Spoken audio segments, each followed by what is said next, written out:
은혜 받으실 말씀은 야고보서 3장 17절, 18절 말씀입니다. 오직 유로부터 난 지혜는 첫째 성결하고 다음에 화평하고 관용하고 양순하며 긍휼과 선한 열매가 가득하고 편벽과 거짓이 없나니 화평케 하는 자들은 화평으로 심어 의의 열매를 거두느니라. 아멘.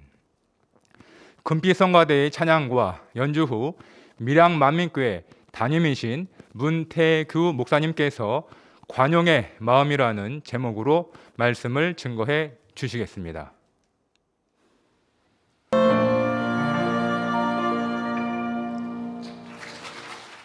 아멘.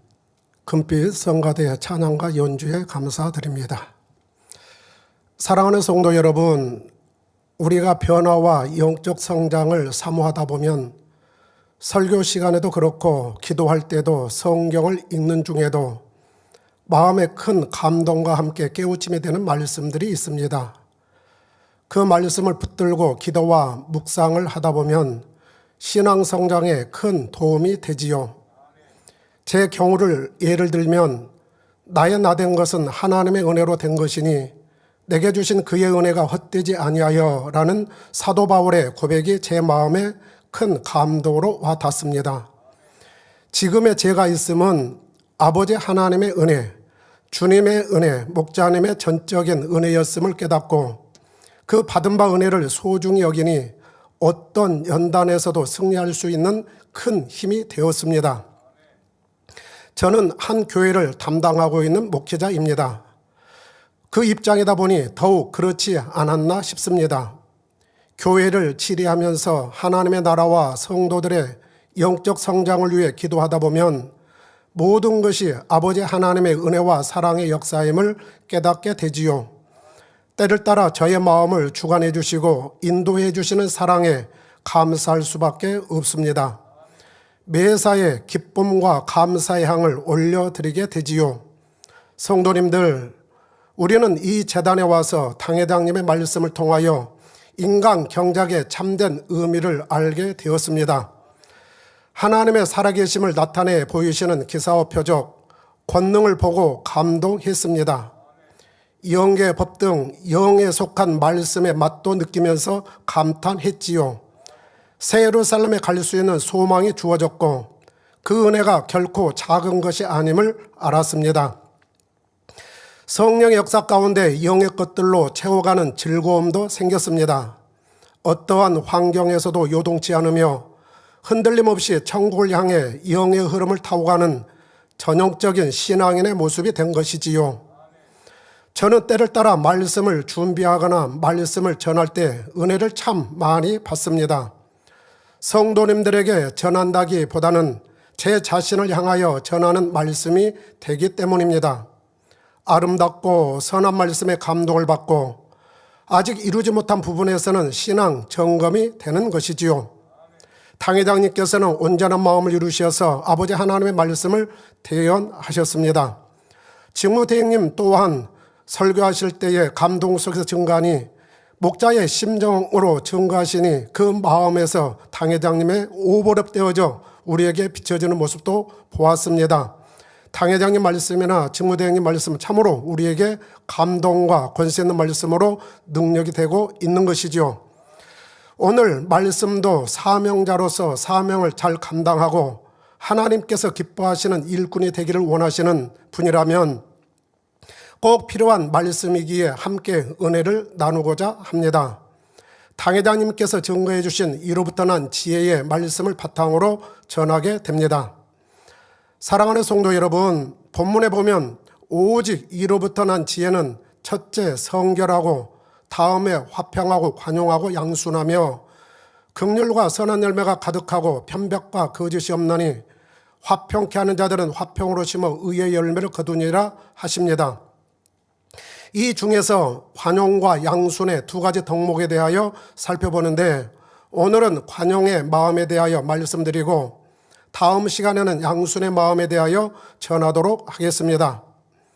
관용은 진리가 마음에 풍성하게 임하면서 동시에 진리의 자유함이 있으므로 자신이 가진 물질뿐만 아니라 시간과 노력, 그리고 관심, 섬김, 심지어 생명까지도 모두 내어줄 수 있는 마음입니다. 이처럼 자신을 다 내어주기 위해서는 사심이 없고 진리가 마음에 가득해야 가능하지요. 내 유익을 구하는 마음이 있거나 내 취향, 내 자존심, 내 주장을 고집한다면 자신을 내어줄 수가 없습니다. 세상에서는 욕심으로 더 갖고자 하지만 관용은 오히려 더 베풀면서 주변 사람의 마음을 얻는 것입니다. 하나를 달라 하면 그 하나로 괜찮을까 생각하며 살펴서 하나를 더 얹어주는 선과 사랑의 마음이지요. 예수님께서는 그리 하셨습니다. 모든 것을 다 내어주시면서도 더 내어주시고자 하셨지요. 이 땅의 삶을 사시는 동안 영혼들을 위해 쉼없이 천국 복음을 가르치셨고 제대로 드시거나 주무시지도 못하셨습니다. 끊임없는 수고와 헌신의 시간이었고 눈물을 쏟아 주셨습니다. 그러다가 결국은 십자가에 자신의 모든 생명까지도 내어주셨지요. 예수님은 아무런 죄와 허물이 없으셨습니다. 조롱받을 일도 하지 않으셨지요. 그러면서도 추하고 악한 죄인들을 살리기 위해 십자가에 기꺼이 달려주셨습니다. 누구나 다 구원받을 수 있도록 구원의 길을 열어주신 것이지요. 어떻게 이렇게 하실 수 있었을까요? 예수님은 진리 자체이신 하나님의 마음과 온전히 하나였기 때문이었습니다. 하나님의 마음을 아셨고 하나님께서 원하신 것을 이루어 드린 것입니다. 그러면 다 내어주셨다 하여 그것으로 끝나셨을까요? 예수님은 인류의 구세주로서 지극히 높은 자리 하나님의 보좌 우편에 앉으셨고 만왕의 왕, 만주의 주가 되셨습니다. 이것이 관용의 마음으로 행하였을 때 나타나는 열매요 축복입니다.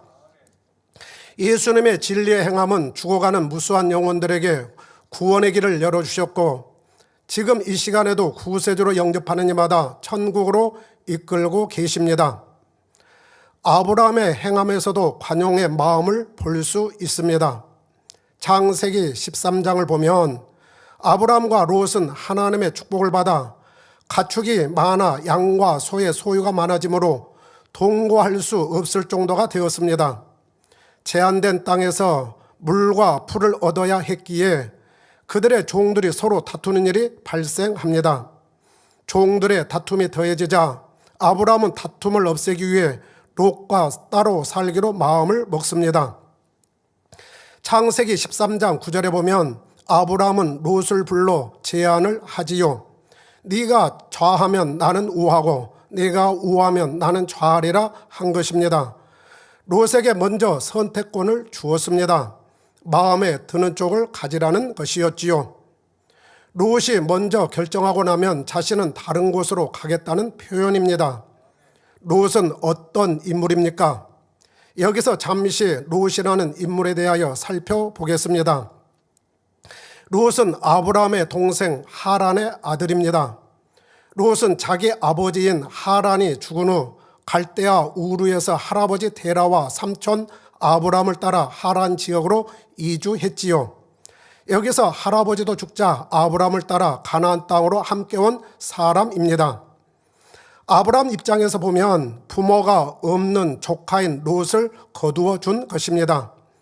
롯은 지금의 삼촌의 은혜를 입고 있는 중이었습니다. 그렇다면 자신의 종들과 삼촌의 종들이 양치는 일로 다투는 소리가 들린다면 어찌 해야 하겠는지요? 민망하고 죄송해서라도 자신의 종들을 타일러야 했습니다.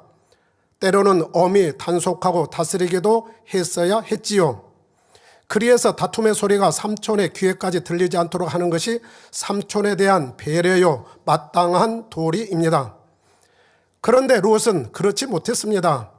심지어 아브라함과 갈라서는 상황에서조차 자기 보기에 더 좋은 땅을 먼저 골라갔지요.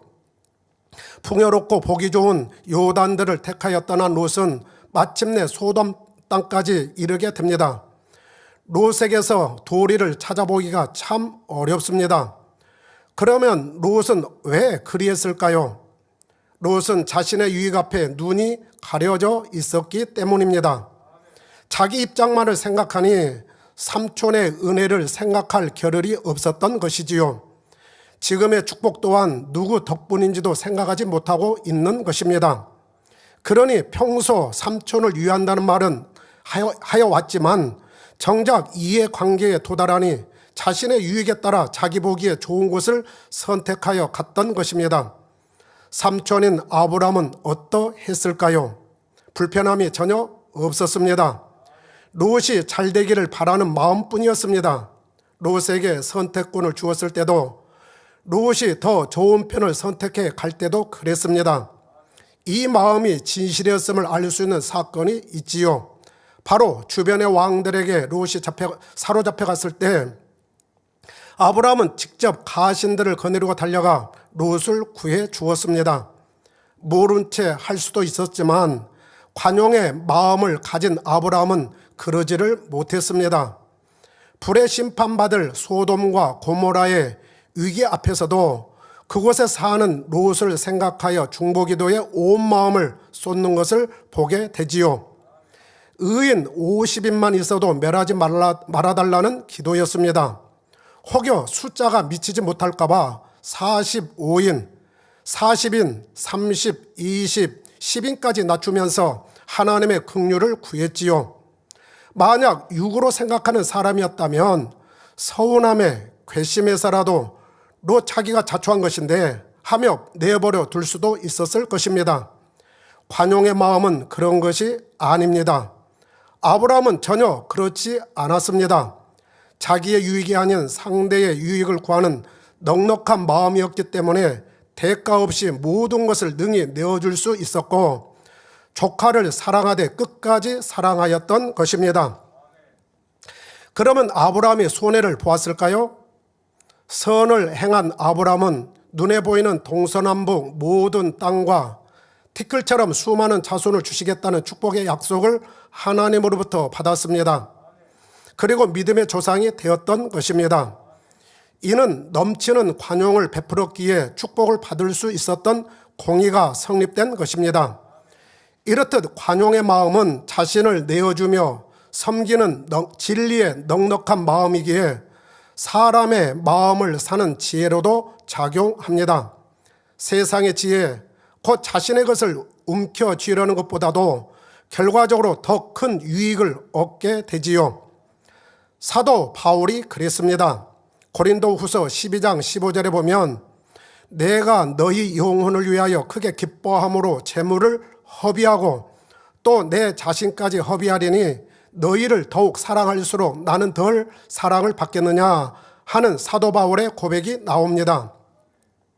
하나님을 사랑하고 영혼들을 사랑함으로 자신의 모든 것을 드릴 때 마치 허비하는 것처럼 보일 수 있으나 관용의 마음, 내어주는 마음으로 행하면 하나님과 사람들에게 더 큰 사랑을 받는다는 것입니다.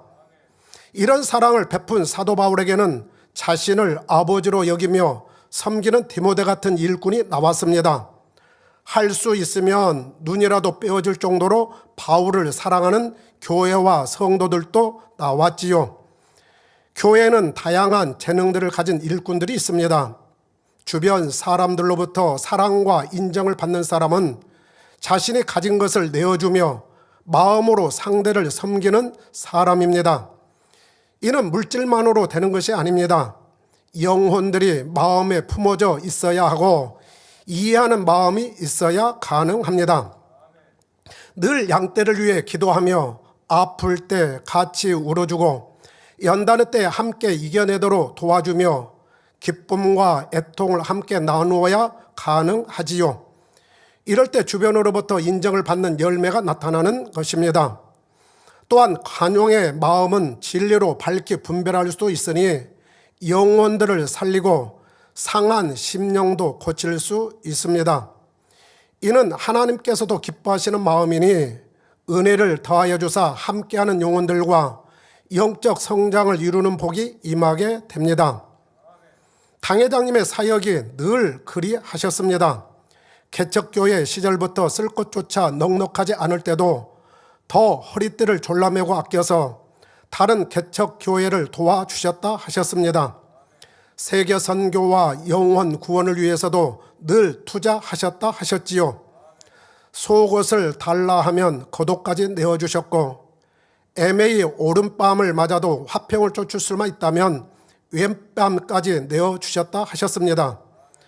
대항할 힘이 없어서 맞는 것도 아니셨고, 세상 물정을 몰라서 내어준 것도 아니라 하셨습니다. 오직 영혼을 구원하려는 사랑이 있기 때문이라 하셨고, 전능하신 하나님의 역사를 믿기 때문에 그렇게 하신 것이라 하셨습니다. 당회장님의 이런 진리의 행함에 하나님께서는 시간이 흐를수록 점점 더 큰 축복을 부어주셨고, 많은 성도들을 품어내는 큰 교회로 성장시켜 주셨다 하셨습니다. 나누고 베풀었더니 가난해진 것이 아니라 갈수록 더 풍성하고 넉넉해지셨다고 하셨지요.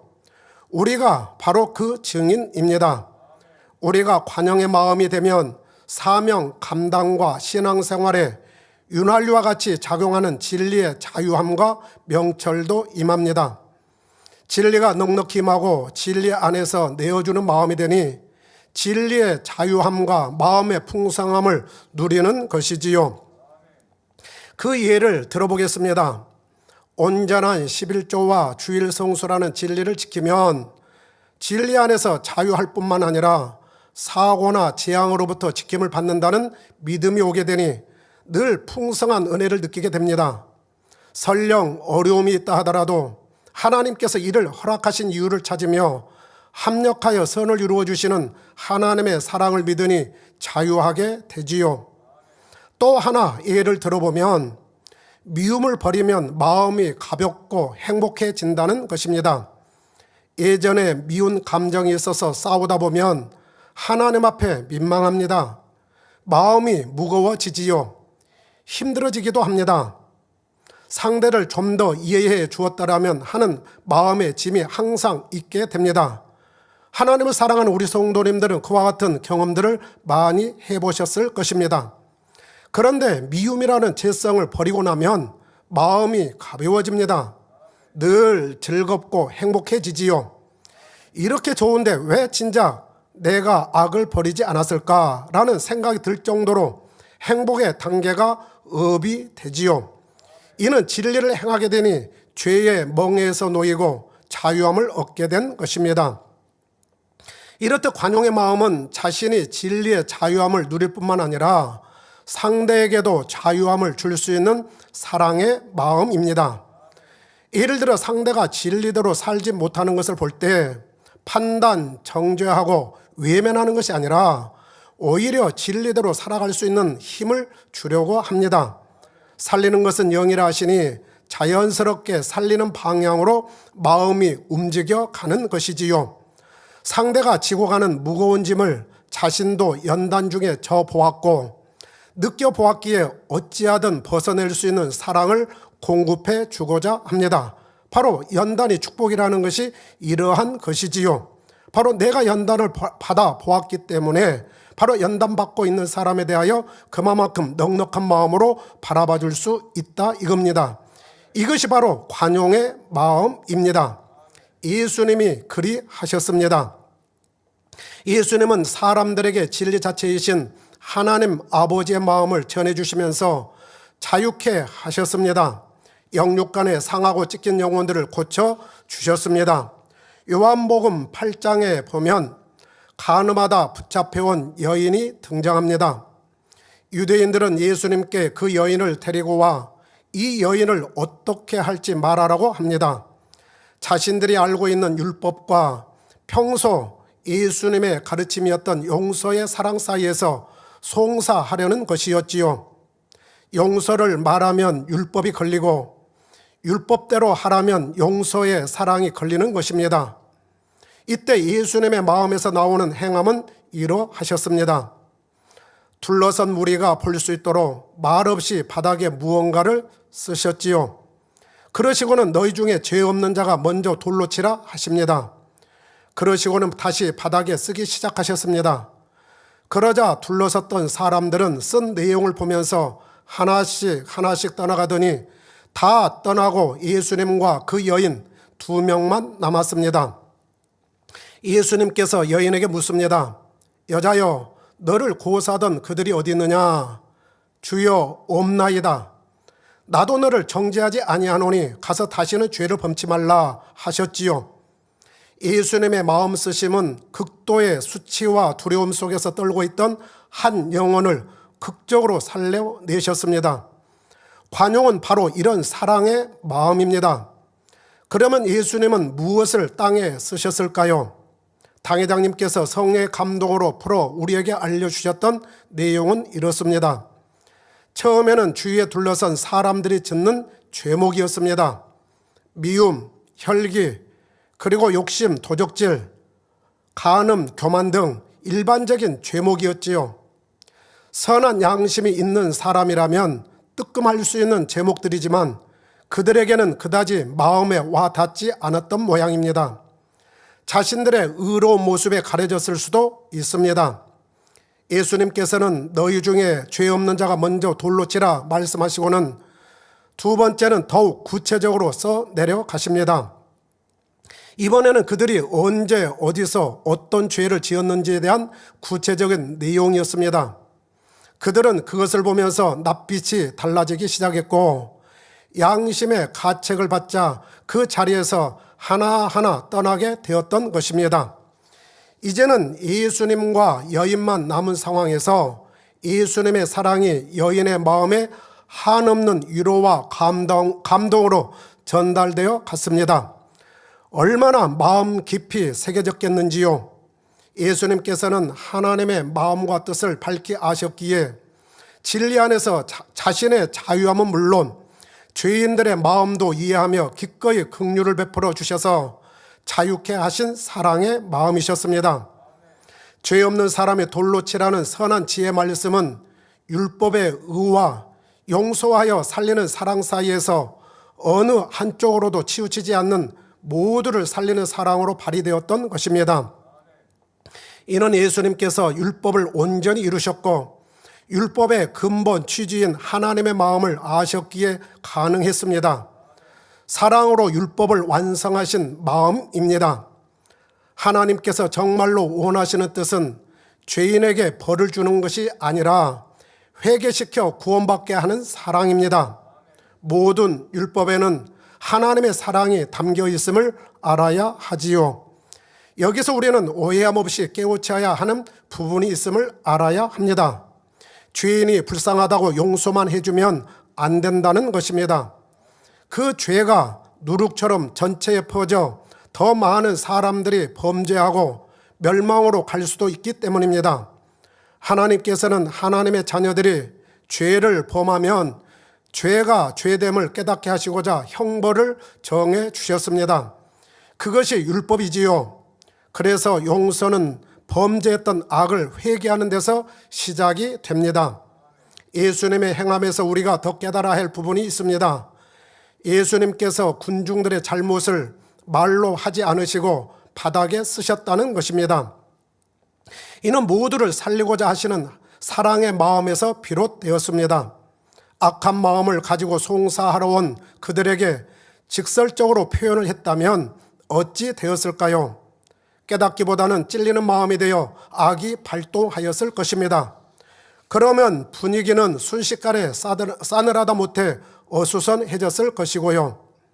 인생들의 마음을 아시는 예수님께서는 바닥에 쓰는 것을 택하시고 사람들이 스스로 죄목을 보고 깨달아 물러가게 하셨다는 것입니다. 참으로 측량할 수 없는 사랑에서 나오는 지혜였던 것입니다. 그들은 직접적으로 본인의 이름이 지칭되지 않았어도 본인에게 해당하는 죄목에서 자신임을 깨닫고 양심의 가책을 받았던 것이지요.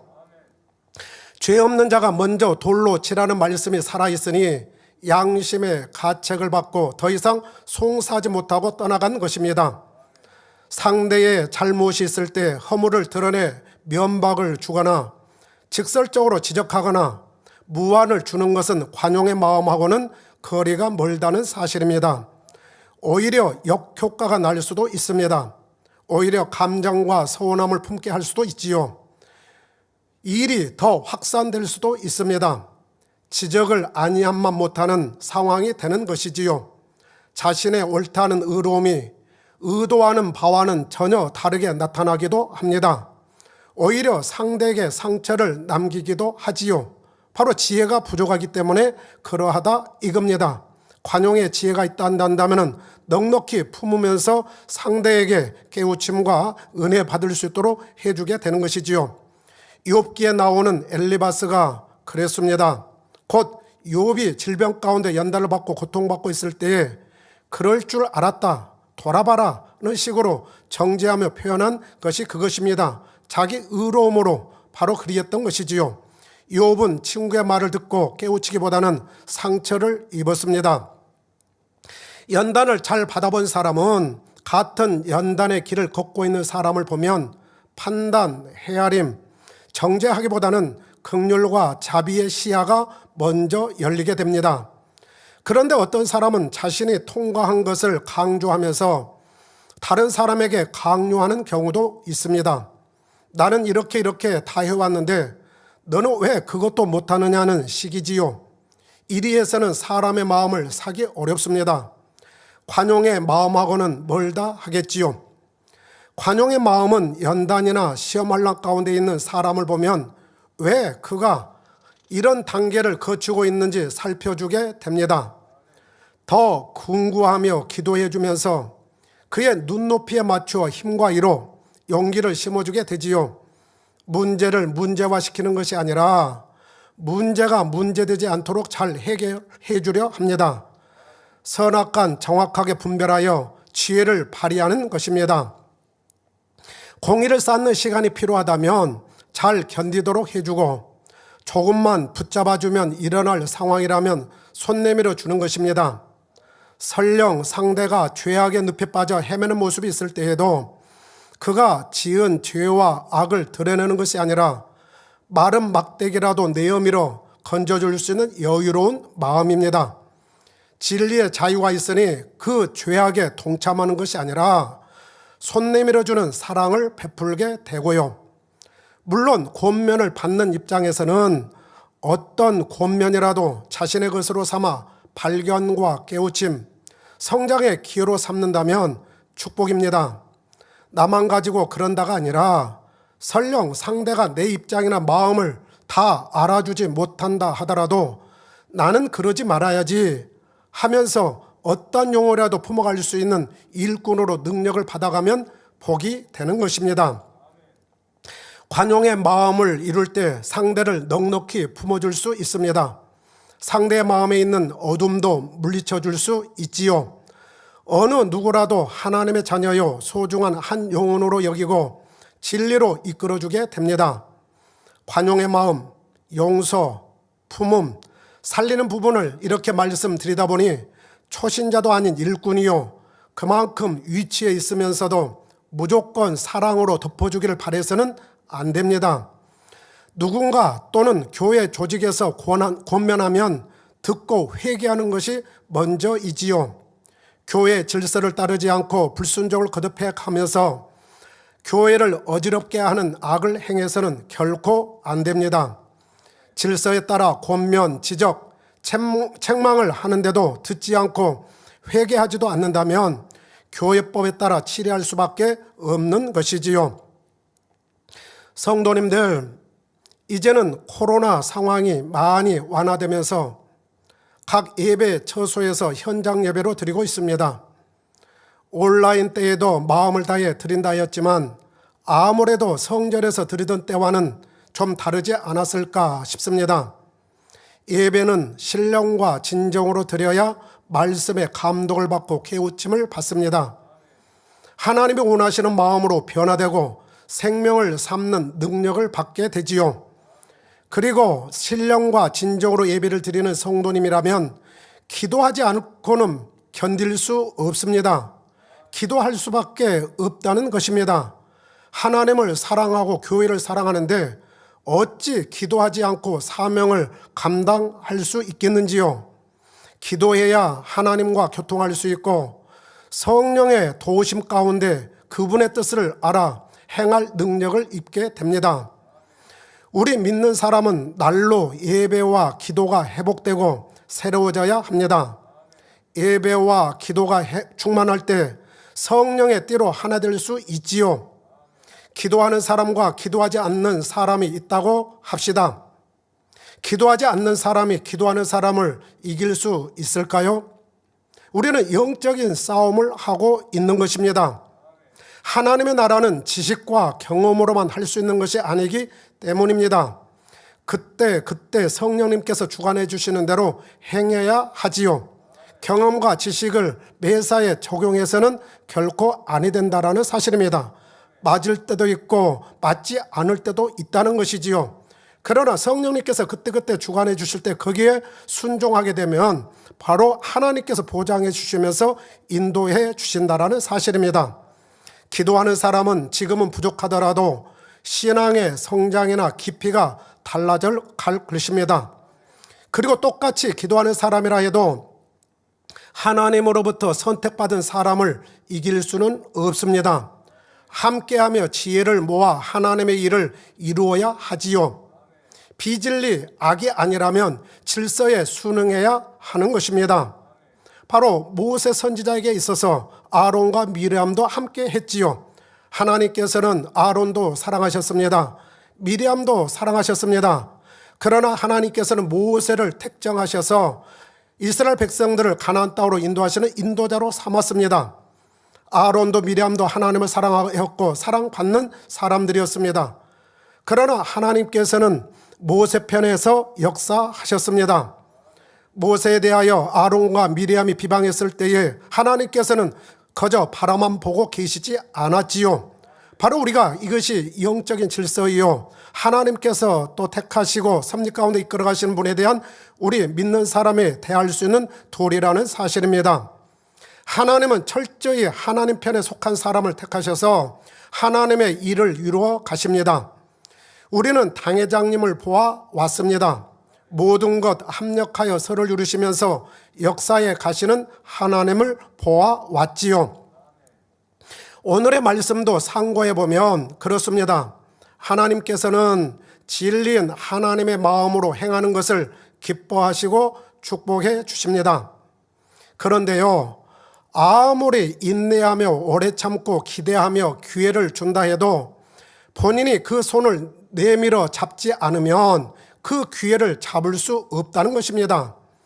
롯에게 아쉬움이 남는 것은 소돔과 고모라 멸망 후 왜 삼촌 아브라함 곁으로 오지 않았을까입니다.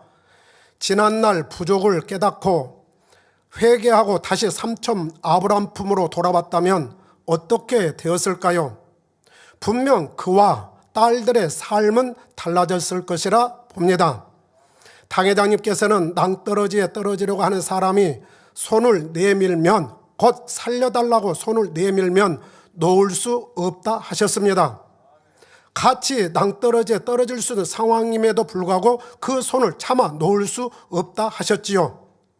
그런데 손잡아 주려고 하는데도 뿌리친다면 어떻게 될까요?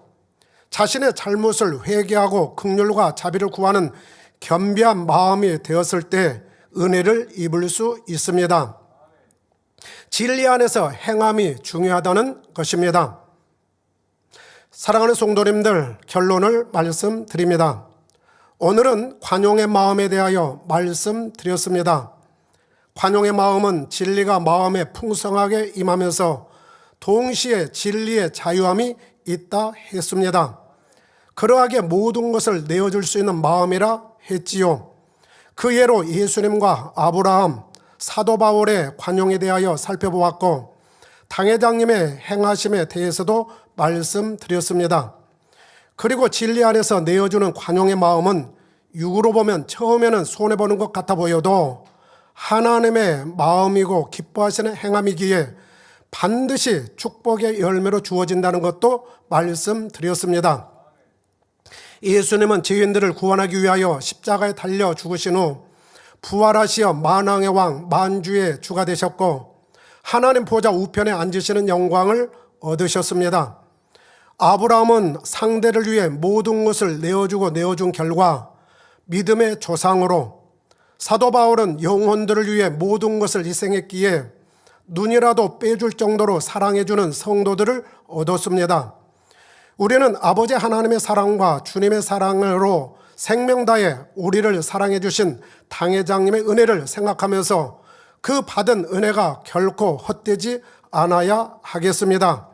항상 견고하며 흔들리지 말며 정녕 영적인 신앙 안에서 영적인 믿음을 성장해 나갈 수 있는 지혜로운 우리 성도님들이 되셨으면 좋겠습니다. 주변에서 어떤 환경이 주어진다 하더라도, 설령 천둥 번개가 친다 하더라도 내가 가진 목표, 내가 가지고 가는 목적, 그것에 흔들리지 아니하고 오직 하늘나라 천국 세일선을 바라보고 가는 우리가 되어야 할 것입니다. 그렇게 나아간다면 반드시 승리는 우리들의 것이요 나의 것이요, 그러면서 우리가 목표한 바 반드시 이루어서 하나님 앞에 세세토록 영광 돌리는 이와 같은 모습이 되어지리라 믿습니다. 아름다운 열매되어 하나님을 찬양하고 경배하며 기쁨과 감사의 눈물을 흘리는 그날을 소망하면서 열심히 승리해 나가시는 지혜로운 우리 성도님들이 되시기를 주님의 이름으로 부탁드립니다. 우리 모든 성도님들이 오늘 들은 말씀에 은혜가 더함으로 마지막 때 섭리를 이루는 귀한 제단에 부름을 받은 사명자로서, 또한 성도님들로서 아름다운 열매를 맺는 축복이 마시기를 주님의 이름으로 기원합니다. 들은 말씀을 생각하시면서 기도하겠습니다. 사랑의 아버지 하나님, 감사합니다. 오늘 수요예배를 통하여서 관용의 마음에 대해서 말씀을 전해드렸습니다. 관용의 마음은 진리가 넉넉히 임함으로 인하여서 진리 아래서 자유 있기에 모든 것을 내어주고 다 내어줄 수 있는 마음이라 했습니다. 우리 주님이 그리하셨고 아브라함 선지자께서 그리하셨고 사도 바울이 그리했습니다. 사랑하는 우리 당회장님께서 그리하셨습니다. 또 할아버지 직무대행님이 이와 같은 마음으로 모든 일들을 이루어가고 계시오매 우리가 더 성령 안에서 하나를 이루어 교회를 든든히 지키며 이루어갈 수 있는 사랑하는 우리 성도님들, 모든 성도 사명자들이 되어지도록 은혜 위에 은혜를 더하여 주옵소서. 능력 주시고 충만함으로 더하여 주시기를 원합니다. 아버지, 우리 성도를 더 충만한 은혜 주사 영광 받아 주옵소서. 감사드리며 우리 주 예수 그리스도의 이름으로 기도하옵나이다. 아멘.